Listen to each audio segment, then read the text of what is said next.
Hello everyone, welcome to an introductory lecture on Unit 5 multivibrators, in which we will try to learn how to bias or design a transistor to function as a switch. So in this lecture I will use the figures which I have already supplied to you in a handout, which contains all the steps, and each step will explain one point to you, and each step is given a name of the figure. So you can see on the left side here, F01 is the first figure, F02 is the second figure, F03 is the third figure, 4, 5, 6, like that you have the other figures. In today's lecture we will only focus on the first 4. Now let us start. Now our objective in today's video lecture is, if a transistor is selected, if I take a transistor, I want to make it work like a switch. Now how will the transistor work like a switch? So we will look at this transistor Q1. When this transistor is functioning like a switch, when the switch is open, the collector current will not be entering the emitter current. So there is no path between the collector and the emitter. It's completely open. It is what is called as the switch is open. Okay. And when the switch is closed, that is when the transistor is closed, whatever emitter current is there, that current will be the collector current. So there will be a path between collector and emitter. Now how does this happen? How does a transistor function like an open switch sometimes and like a closed switch? Now obviously you all know that the collector current is a function of the base current. Agreed? So, and these two are related as IC by IB equal to beta. So which is the current gain. So if I reduce the base current to a 0 value, what will be the collector current? Collector current will be 0. So no current will be flowing in the transistor. So we say that the transistor is in cutoff condition. The transistor is in cutoff condition. So no current flows through the collector. So when the base current is 0, the collector current is 0. So the transistor acts like a open circuit. Now if the base current is increased to certain value, then the collector current will be beta times the base current. So the collector current goes on increasing, with the result it will reach a particular value where the collector to emitter voltage will go into almost a 0 value, or what you call as saturation value. So which we call as VCE sat. So when the transistor collector to emitter is almost equal to 0, we can say that this point and this point, collector and emitter, are almost shorted, is it not? So when the transistor is in saturation, we call it as a closed switch. That means the collector and emitter are almost having the same potential. And when the transistor is open, then it is functioning like a open switch. That means no current is flowing through the path here from the collector to the emitter. That is our way in which we will try to make the transistor work. Now when I select a transistor, how do I make it work like that? The remaining steps which we will move from figure 1 to figure 4, they will explain to us how this will happen. Now a very important thing that you have to understand here is, whenever I buy a transistor in the market, let us say something like BC107 or any other transistor, 2N2222, whatever number you take, This transistor is manufactured in a factory where thousands and thousands of same transistor will be coming out. Like if I take a handful of BC107, what do I expect from these each transistor? Now, what you have to understand here is the current gain of the transistor.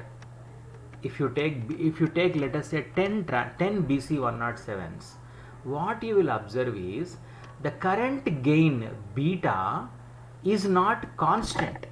It is not constant in all the transistors. So this is a very important point which you have to understand. So no manufacturer can guarantee that same current gain will be there in all the transistors he is making. So there will be variation in the current gain. Okay, the variation in the current gain is called as the variation in the beta. But what the manufacturer will do is he will give us a guarantee that if you randomly pick a transistor, that transistor will have a beta which cannot be less than a particular value, which we will call as beta minimum, and it cannot be greater than another value which is called as beta max. So the key point which will help us in designing transistor as a switch is to understand first that no two transistors coming from the same production line will have the same beta, number one. Then the beta will be varying between two values, one is minimum and the other one is maximum. So these 2 points you have to remember. Once you remember this, rest of it becomes somewhat simple.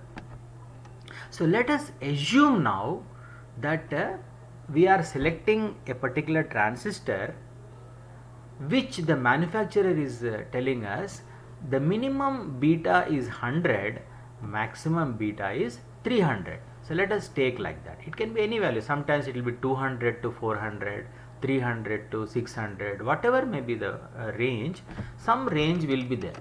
So for our transistor, let us assume that beta minimum is 100, beta maximum is 300. Now our objective is, with these values we must design to make this Q1 work like a switch, right? So now we will go to the next figure. So we will go to the next figure F2 here. So this one, and here we will try to make this Q1 function like a switch. That means when the switch is on, the collector and emitter are shorted, and when the transistor is off, collector and emitter are open. Okay, now here to make matters interesting, what we will do is we will try to use an LED. Okay, and this LED is requiring a current of 10 milliamperes for it to glow. That means if you pass 10 milliamperes current through the LED, it will glow. Okay, now our task is to make the LED glow by making the transistor switch on and making the LED become off by making the transistor switch off. That means this switch will decide whether this LED will be on or off. Okay, now another important point you have to remember is LEDs are very sensitive, like diodes. So you should not allow large currents to flow through the LED. So if the LED manufacturer says that this LED requires a maximum of 10 milliamperes current, then at no time you should allow more than 10 milliamperes to flow in the LED. Now how do you make that possible?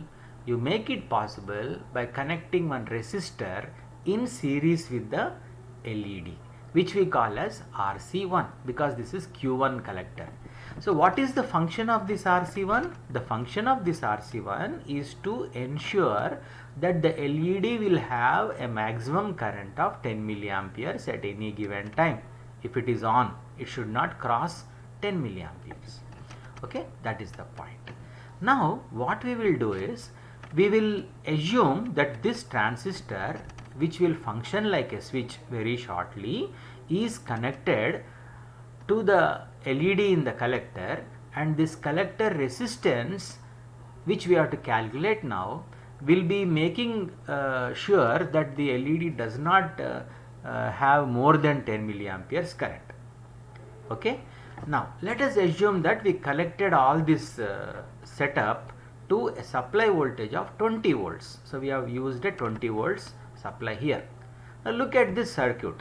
The voltage is 20 volts, LED requires 10 milliamperes current, and IC1 is the collector current, and Q1 should act like a switch. Now please observe this branch. Now whatever current is flowing through the LED, that same current has to flow through RC1. Yes, so the same current has to flow to the collector. So what is the collector current? Collector current has to be 10 milliamperes. Same current has to be there. Now we know that voltage is 20, collector current is 10 milliamperes, and when will the LED glow? LED will glow when 10 milliamperes flows through this path. When will 10 milliamperes flow? When the transistor acting like a switch is closed. That means the collector and emitter are shorted. That means transistor is in saturation. When the transistor is in saturation, ignoring the VCE sat, we can easily find out what should be the value of RC, collector resistance. What is collector resistance? Ignoring the diode drop and VCE sat, we can simply say that the collector resistance can be found out as the voltage V, which is between this point and ground, because transistor is in on condition. So V by IC1. What is IC1? 10 milliamperes. So V by IC1 is equal to 20 by 10 milliamperes, which is equal to 2K. So if we use a 2K resistor, then we will be able to pass 10 milliamperes current through the LED. So now we know the collector resistance, we know the collector current. Okay, so if the transistor is in on condition, definitely the LED will glow. Now what is our next task? Our next task is to make this transistor become on. Now how do you make it on? By passing sufficient base current. So now we will come to the third figure here. So in the third figure, we observe that the same circuit is there, no difference. You have Q1, you have RC1, you have LED connected to V, same 20 volts. That what is the collector current? 10 milliamperes. So this 10 milliamperes has to flow through the collector in order that LED is on. When will it flow? When the transistor is in saturation. So when will the transistor be in saturation? When base current flows. Okay, now we have to calculate what is the base current that has to flow through this transistor. This is where we come to the most important part of our discussion. Now please remember that we started with the transistor Q1 here, and what did we say? We say practical thing is beta is not constant. Beta ranges from 100 to 300. It is not constant. So you have a minimum value of beta, you have a maximum value of beta. Now the dilemma here is, I don't know which transistor I am using here. I pick from a lot. I have so many transistors. I will take one transistor and put in my circuit here. What is the beta of this transistor? How do I know? It could be 100, it could be 120, it could be 150, it could be 200, it could be 250, it could be 300. Definitely not more than 300, definitely not less than 100. Now common sense tells us that when the base current is given, beta will decide what is the collector current. Agreed? So supposing I am using a transistor, will come to this point here. So supposing I am using a transistor, beta value is minimum, let us say it is 100. Okay, now if beta value is minimum 100, what should be the base current? The base current has to be collector current divided by the beta minimum. So 10 milliamperes by 100. What will we get? We will get 100 microamperes. Understood? So IB1 is equal to 10 milliamperes by 100. So we will get 100. So if I am selecting a transistor of beta minimum equal to 100, then what should be the base current for the transistor to be in saturation? It should be 100 microamperes. Right? Now, randomly I pick some other transistor, same model but same number but different beta. So that beta is 300, let us say we are taking the maximum value 300. Then for 300, what should be the base current? You can see here for 300, 10 milliamperes by 300, we will get a value of approximately 33.33 microamperes. Okay, so what is the meaning of all this? Meaning of all this is, we don't know what transistor beta will be there, but we know the collector current as 10 milliamperes. This beta may be minimum, maximum or in between. So if it is minimum, I must supply a base current of 100 microamperes. Okay. If it is maximum, I must supply a base current of 33.3 microamperes. Now in this situation, whatever transistor I use, that transistor must go into saturation. Please understand, that is the condition. Without thinking about what is the value of beta, knowing fully well beta cannot be outside the range of 100 and 300, I must supply the base current, which means whatever beta value is there for the transistor, still the transistor has to go into saturation. Now tell me, there are two values which you have calculated. The minimum value is 33.3 microamperes. Okay, the maximum value is 100 microamperes. Now which one will you supply? You can't supply both. Any one of these two you have to select, such that whatever transistor you use, it will go into saturation. Now try to think, use common sense. If you supply, let us say 33 microamperes, you are assuming that the beta is equal to 300. Now what will happen if you are using a transistor whose beta is equal to 100? It requires 100 microamperes, but you supplied only 33 microamperes. Will it go into saturation? It will not go into saturation. Okay.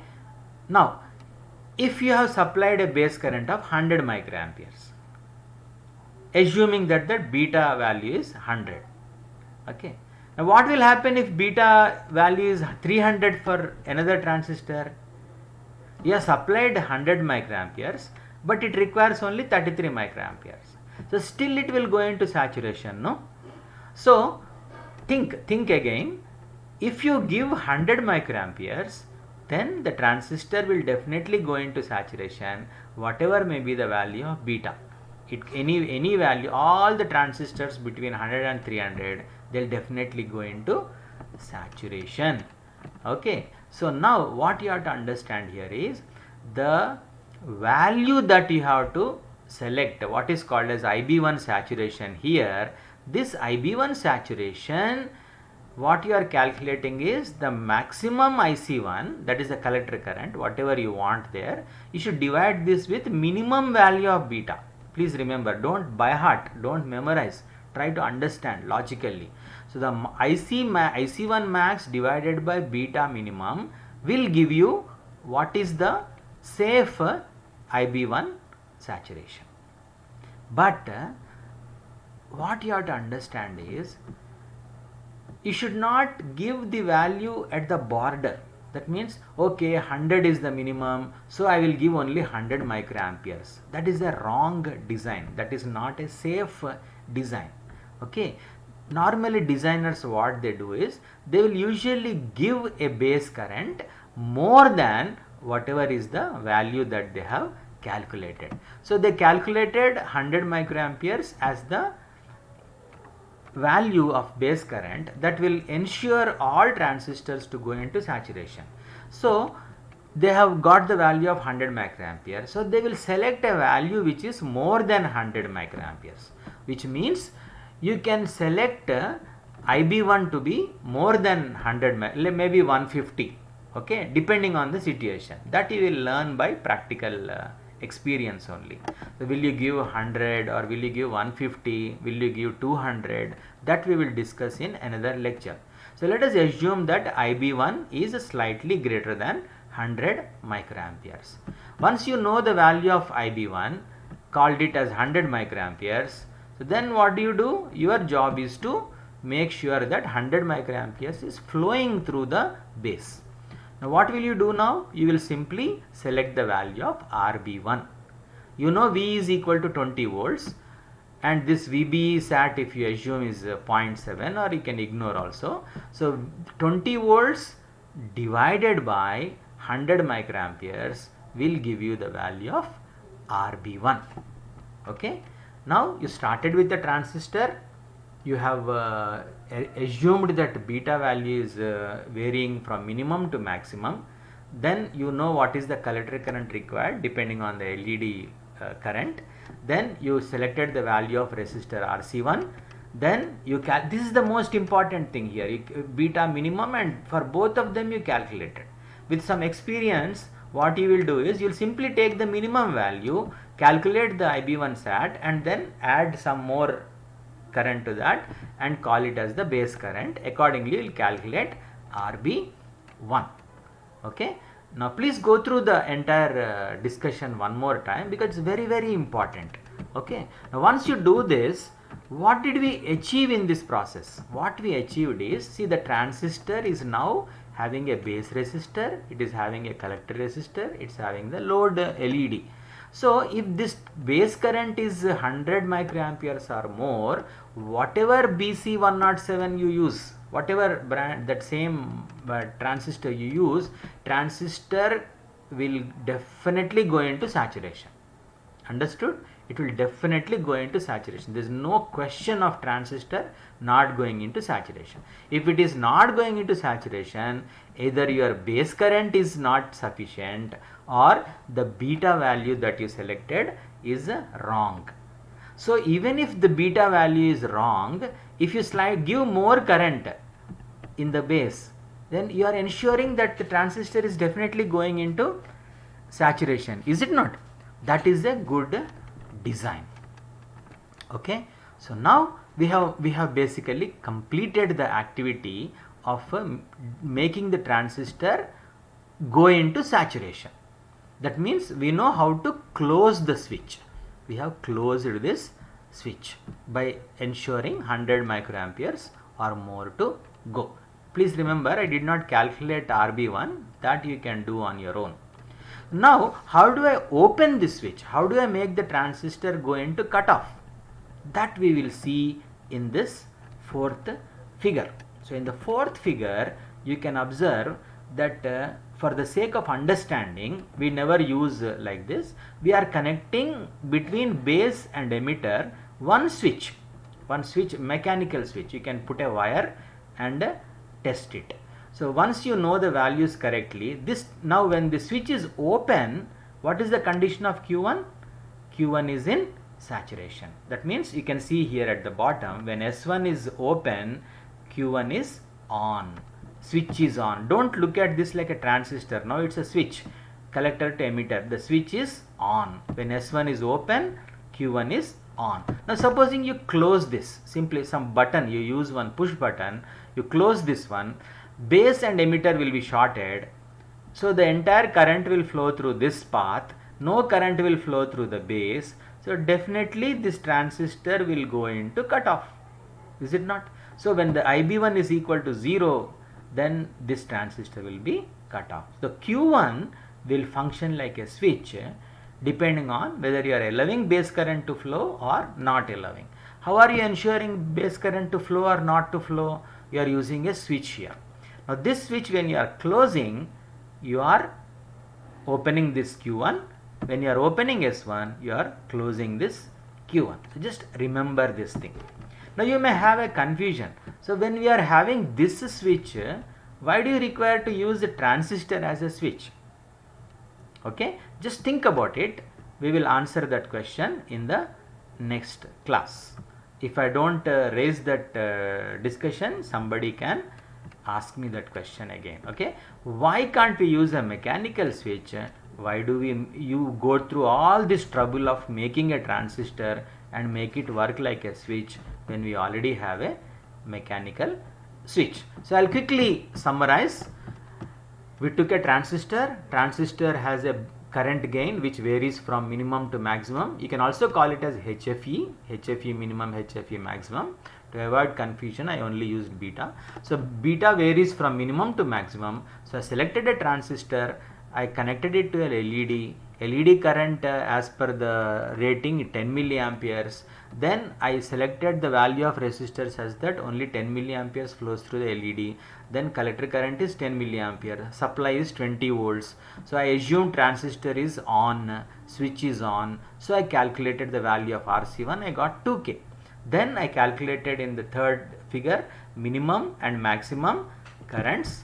So this I got as 100 microamperes for beta minimum, 33.3 microamperes for beta maximum. So using these two, I decided using common sense, whatever may be the value of beta, I must make sure that the base current has to be equal to or greater than 100 microamperes. Okay, once the value is selected by choosing the right transistor RB1, which is equal to V by 100 microamperes or more, then I can test this as a switch. How do I test this as a switch? I test this as a switch by connecting a mechanical switch here. If I close this switch Q1 will be open. When I open this switch will be closed. Okay, so please remember these 4 figures. You have to master these 4 figures. You should be able to explain any time when I ask you. So I'll give you some questions. Please try to answer those questions. Then we will go to the 5th figure. Okay, so thank you.